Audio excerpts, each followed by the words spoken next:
I have been cutting the paint, and this car had some absolutely insane, you can see it in the left corner right over there, had some absolutely insane oxidization. You can see some remnants here as well, but I have got other portions of it to the absolute finest quality that it can be, because at some point the paint is too thin. So this was some like whiteout bird turd. I don't know what they were thinking there. I ended up having to wet sand it. Whoever filled the paint, there you focus. You can see the little pinhole in the fill, and it's not even the right color of paint in the first place. So that I'm still working on. I pulled everything apart, as you can tell. I've done an initial cut on the car, not nearly the final cut. I've just been kind of messing around with it. I ordered this side, pointing at that thing for no reason, and pull that off. This side had the little grommet there, the little protector, weather protector. This side did not. And behind that tape, the key has the little rubber protector grommet, but the passenger side does not. So I ordered that, ordered the window wiper deal. Like I was saying, it's not even the right color paint. You can kind of tell the difference. I have not got to every one of these spots on the finish. I will use the right color paint to fill that stuff. I've cut the bezel here. Got a little bit of freaking work to do still on that guy. The front, I still have to work on. I decided that I'm just gonna do a full, like, absolute paint correction on this thing to the best of my ability that this paint will allow. It is very thin. Like I mentioned in my other video, someone had buffed this years ago, I believe, before the guy that I had bought this car from, and should never be allowed to buff. So I have those locations covered pretty much through the paint, into the primer, through the clear coat. I don't want to go over those spots multiple times when I'm cutting the paint for the final time before I ceramic coat. The ceramic coat I prefer is this stuff right here. I feel like it does a pretty amazing job, in my opinion. That is pretty accurate, the 110 degree water contact angle. I like this product way better than I like the Avalon King. I've used the Avalon King in the past, and I don't think it's the best option out there. So I did clean the windows using Meguiar's water spot remover and this drill attachment, Meguiar's, don't mind that. I used those two to do the rear window, which the rear window is freaking crystal clear at this point. I will obviously need to clean it a couple more times. I used the same products to do the front window, which the front window is looking amazing. Still need to do the other windows with that. It's definitely personal preference on what chemicals and products you use, but my cutting pads are here. I wash them after each use. I used this 3D ACA 500 with Meguiar's and this 3M Perfect Rubbing Compound. Honestly, and the Griot's microfiber pad. So I used a combination of a few different pads to cut it and a few different compounds. Probably about the same between these two, and this was really expensive, and it's completely not worth the money. I would get this. It cuts basically the same as both of those for a quarter of the cost. I got hung up thinking 3M, and I think this is a 3M product. And this product, I did a YouTube search and that came up as being pretty decent, but Meguiar's cuts just as good as both of those. You have a little bit better working time on the 3D and the 3M to extend the workability of the compound once it kind of gets dry. Is just mist it down with some Best of Show or any kind of spray wax. It'll reduce the cut a little bit, but it will increase the workability of the compound. So I do have some like odds and ends in here. Each one has its different freaking use. So I will polish it with the chemical guys. I really like this stuff. It gives a deep shine. It wipes off well. It's just an all-around good product.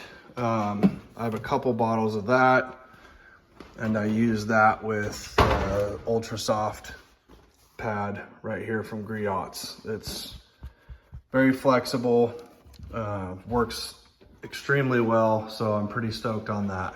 I also forgot to mention the secret. When you're cutting this with compound, the compound's gonna dry out. You can increase the workability of the compound with any kind of spray wax. The spray wax in the compound, it'll dry out. What I use is a couple drips of Dawn dish soap and some water. Spray that on the compound, wipe all the excess off, especially if you're doing multiple cuts. This is extremely handy. Whether you agree with it or not, this works amazing, especially if you're in heat. My car is in the garage. The temperature is ambient. It's not excessive. It's 60 degrees in here or whatever it is. Having Windex, man, in my opinion, is amazing. I started with Windex and then I switched to Dawn dish soap diluted in water, just a regular spray bottle. Once you work your panel back and forth, the compound hazes up. You don't want to sit there and wipe that off for an hour and 45 minutes. Spray the whole panel with this, let it soak in, wipe it off, cut it again, over and over and over again. Especially if you're in paint that's thin, or you don't want to overcut it, or you want to cut it a couple times and then see what you're working with. There was a thin spot there that I have covered. Most of the thin spots I do have covered, but like I said, I did not create the thin spots. So I am working with what I have on this 37-year-old car and the other previous owner. So somebody didn't know how to buff, I'm stuck with it. The car is far from perfect, which is fine. I can get a little paintless dent repair. Unfortunately, BMWs, they have like an inner fender in here. So there's like two walls in here. So you're not really gonna be able to get that with them coming in here with their little tool and pushing that out. They might be able to push it. You can see where whoever owned it before me, all the corners are like borderline freaking gone through. So I have to be super careful of that. I am removing a lot of parts because you can just compound straight through, you'll have a finish. The worst thing you could do is leave these small parts on here and then have the hazing or not quite a clear finish around those parts. I think it detracts from the overall presentation of the car. I mean, at the end of the day, do what you want. Do, work within your abilities, but that's what I do. Like this, I just tape off. I'll cut around it. I'm not gonna remove the antenna, but anything that can be removed, I will. Now, I want to look at the worst side of the car. Front fender, pretty good. Door, okay. I have not cut, and I have not polished the car at all. All I've done is cut the car so far. This panel needs a little bit of work. You can't really see it here, but there is some spatter from whoever painted it. I think they scraped both sides. It does have a clean Carfax, but they had a shoddy ass, basically a retard paint it. So, I mean, if that offends you, my bad. But yeah, those are the facts. It had a little bit of rust right here. The trim covers most of this. I am going to obviously take that down to bare metal, and this little whiteout touch up, like it's not even the right paint, and it had spatter. You can see a piece right here. I haven't wet sanded that. I wet sanded these spots down and they're basically rust in behind them. So I'm gonna touch all that up. I still need to cut this panel. You can see how hazy this panel is. And then you can kind of see all the bubbling under the trim. I haven't quite decided how I'm gonna address that. I was gonna tuck the bumpers. I will remove those, but I think I wanna remove them and then just get 90s or newer bumpers. Took the 325 off. Obviously, I haven't got back here to finish up that. I've cut the taillights, which they look freaking amazing. I need to get this up on my jacks and figure this panel out, figure this side out. You can kind of see here, you just go around a car and you can kind of tell what has been done. There's no rubber grommet around this key, so you can tell this side's kind of been disassembled. And that goes into, when I pulled the wipers off, you got this little cover right here. You don't have one on that one. As you start taking these things apart, you can kind of tell a story of other people that had absolutely no quality or no morals or whatever you call it, just straight laziness. Like that didn't get reinstalled. So I know the wipers have been messed with at some point. The driver's side wiper has like a weird bend in it. Like, I don't know if someone thought that they were gonna try to get better contact by bending it, because I don't know how a wiper arm could be bent in the first place. This was the passenger side little nut cover that goes right here. This was the driver's side. You can probably tell the difference. This one's broken, snapped off. They just slapped it back on there because lazy, I don't know. Honestly, I honestly don't have the best word for laziness other than laziness. So I've ordered those. They should be coming. I ordered a little cover for the driver's side because, I mean, this stuff was like cheap as shit. So put that back on there. That way that's good to go. This originally had some rust, but I took a brass brush and cleaned that up. I also, not that I need them, but I wanted them. I ordered the clips. These little guys right here. These are not in every location. On the coupe, you can see it's in the front there. I can't remember if I think you got one right here too, but those all stayed just fine. On the side that Homer the dumb shit did the body work, they had some like aftermarket one that was just a piece of crap right here, but it's like, I think these were like $2. Like, give me a break, dude. $2. Like, don't be a lazy bag of dicks. I mean, this is so simple. That's the only one that broke. You like all that yumminess. This is the only one that broke. And they didn't put the accurate one right here. This one, you're supposed to slide it in there. But you can see these survived. Out of all the clips, the one was missing, the one was broken. I bought all new clips. I think it was like less than $60. So anyways, pretty self-explanatory. This stuff is cheap. I got this one at Pelican Parts. Pelican Parts, it was super cheap. Came quick, came with a cool little freaking keychain that I won't use.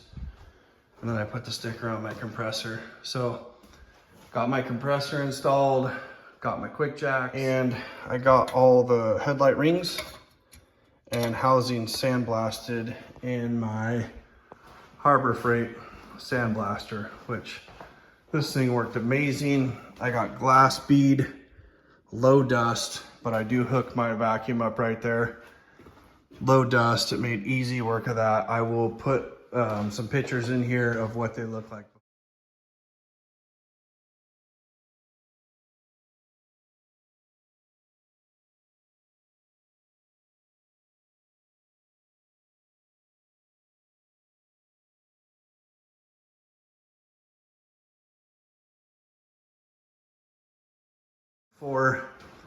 So I've got all my bezels and everything upstairs. I've got all my bezels, kidney grills, the little shrouds here that I'm going to repaint up top here, and all my trim. The headlights up here that I've polished. I got the Continental deck that I'm going to install in this car. It's old school looking, but it's got like Bluetooth. And then I got 4 Rockford Fosgates 5 1/4, because the rears are 5 1/4, so they should be plug and play. And then the kick panels will facilitate 5 1/4, although they're factory 4 1/4. So I will replace the deck and the speakers here in another video. I will make a pretty in-depth video on that. Also got for the clock a new little LCD screen. I will take that all apart and do that in another video as well. So those are all good to go. Throw my car up on the quick jacks here before too long. I am going to remove all this trim, which all this stuff is so easy. It's covered in tape now, but whoever had it before me painted everything on the car, and they used a Sim trim black. You can tell they painted the trim on the car here. It's all overspray. I still need to work on that, but I'm gonna remove all that trim, sandblast it. Most likely, I might scuff it and repaint it, but all that stuff needs to be removed.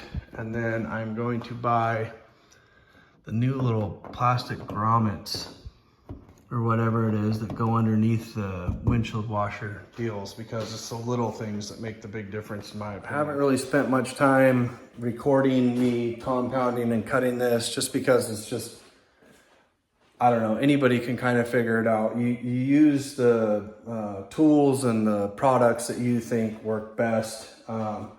I've cut 1,000 cars in my lifetime easily.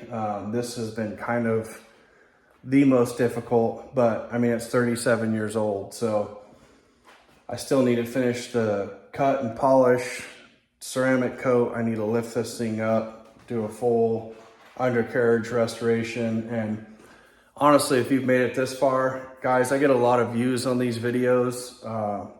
I don't get a lot of comments. If any of this process is something you're interested in me showing, restoration of the undercarriage, more cutting and polishing, just anything in general, you guys, please like, please comment what you want to see, and subscribe. I uploaded a video of my garage remodel, which it came out absolutely amazing. I'm gonna record all the restoration of this stuff and all the parts up there. So like I said, if you guys don't let me know what you want to see, then literally I'll just assume no one wants to see it and I'll just do it. So I appreciate every one of you. I try to answer all the comments. I try to make pretty in-depth videos, so that way I don't leave any guesswork. This is my 3rd BMW on this channel. I've got a lot of work to do on this car. I want to take everyone along with me, but like I said, if I don't know what you're wanting to see, then I won't know to upload it. So have an amazing day, night, or evening, whatever you're doing. I appreciate everybody. Thanks.